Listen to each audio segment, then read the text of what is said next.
Welcome back to this BS Sports Show. Under a time crunch, only 20 minutes left, and this Jim Caldwell to Detroit has just taken off today.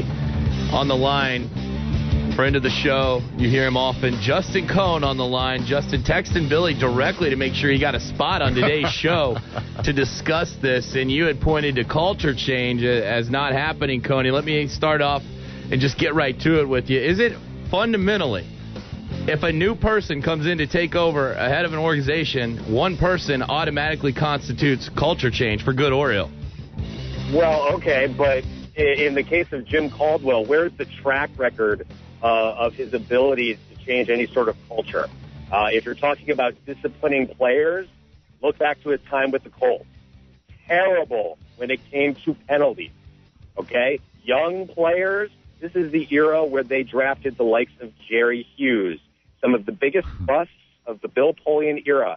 Part of the reason is they did not improve one iota under Jim Caldwell, who, by the way, mismanaged some of the most basic NFL things, like when you call a timeout, when you don't call a timeout, when you play the running back who is smoking hot, but you put him on the sideline. Okay? What is the culture change that he's going to implement there? Well, I mean, one aspect I look at it, Coney, is the fact that, he's much more of a calming figure. And really, a head coach is only as good as his assistants anyway. But he comes in more of an offensive-minded guy, more of a guy that's in tune with the quarterback, whereas Schwartz comes in as a defensive guy and a guy that just kind of let the Lions be loose cannons and the personalities that they were. Don't you think he can come in and instill a little discipline and bring the culture change in that regard?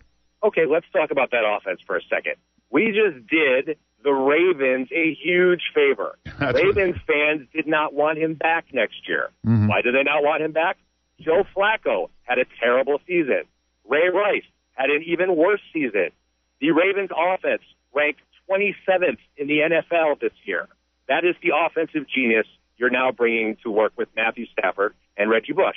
Now, I will concede, last year he had a good run for 2 months. 2 months.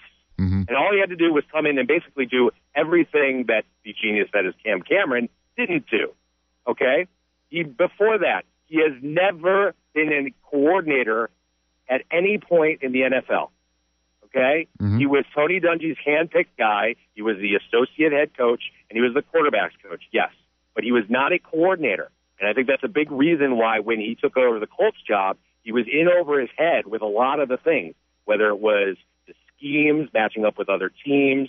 I mean, yeah, he went to the Super Bowl, and I hate to use the cliche, but wasn't he kind of a steward of some of the things that were already in place? Now, I'll cut him a little bit of slack because Bill Polian did him no favors. Right. I mean, there were times that we went in there and we knew that they had signed players, and it was like complete news to Jim Caldwell. Like, he had no idea. Mm-hmm. Like, they were not including him in the most basic decisions, like whether a guy was placed on IR, things like that. But over his head. And, okay, he gets all this credit for being the quarterback's coach with Peyton Manning. Peyton Manning was pretty good before Jim Caldwell ever got there. Right. Justin Cohn, Journal-Gazette on the phone. Justin, let me ask you this. What's as far as your optimism for maybe some of the lessons he learned after things went awry in Indy and after he left the head coaching position down there? Well, I will concede that, but like the last time he was a head coach, he was 2-14. Okay, and yeah, he had lost Peyton Manning. Okay, but I mean, if you look back at that season, I don't think they were a 2-14 team. I think most of us felt they still probably should have won in the neighborhood of 6 games. But yeah, sure. I'm all for second chances. I think that everybody deserves that. Caldwell was at the very least their third choice. Mm-hmm. Okay. Why make this hire today? At this point, why don't you wait 2 weeks, talk to the Seattle coordinators, talk to the Denver coordinators, who, let me tell you, lots of teams wanted to talk to. Okay, but at this point, you're competing with the Vikings and the Browns. Mm-hmm. And I know it's the Lions, but I'm sorry, you've got your pick at this point. Why do you think, Justin, why do you think that Whisenhunt, who obviously was one of their top choices, we kept hearing that all along, why do you think Whisenhunt went to Tennessee instead of Detroit? More money, better locale? Because it's the Lions. Yeah. Well, that's the thing. But really, yeah, money, location, new ownership in Tennessee. Yeah. Probably selling the exact opposite that the Lions can, which is we're going to be aggressive. I think they spent like the third most money in free agency last year. So, I mean, they had some good selling points.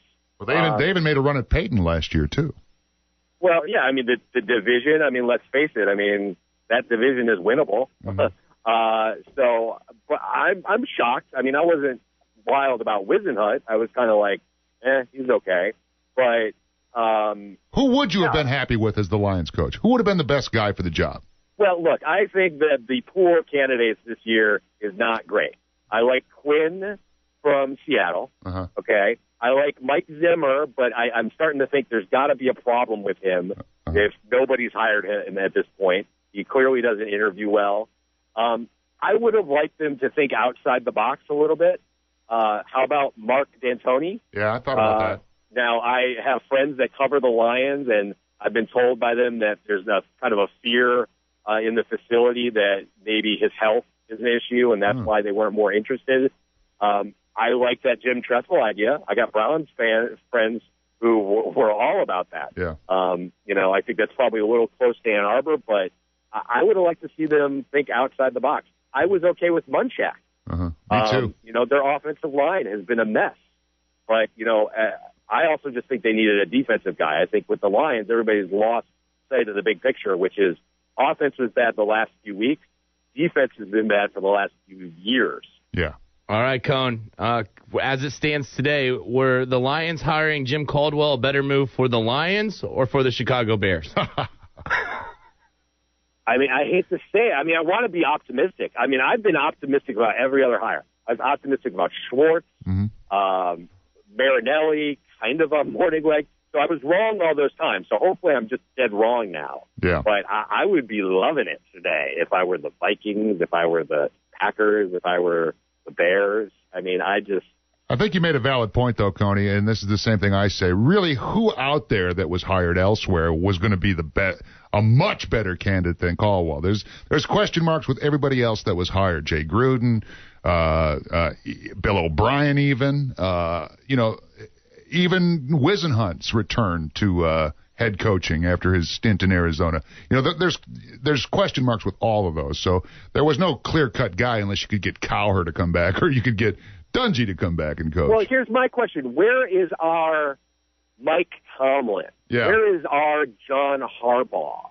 Where is our, that next great coordinator, the Mike McCoy? Yeah. I mean, those guys are out there, but you do have to kind of look in different places, be a little bit patient, not necessarily just say, we need somebody who's coached the team before. Yeah. I mean, Colts fans, go to ProFootballTalk.com and look under their post. There's like 100 comments from like former Colts fans just laughing about them. And he took them to the Super Bowl. Yeah, I know. What does that tell you? Yeah. All right, Coney. Thanks for your time, bud. Hey, we appreciate it. Good stuff. All right, see you. Justin Cohn of the Journal-Gazette. Passionate. Covered the Colts for a long time, so yeah, he watched what Caldwell did. And also a Lions fan, so he comes from both angles there on this issue.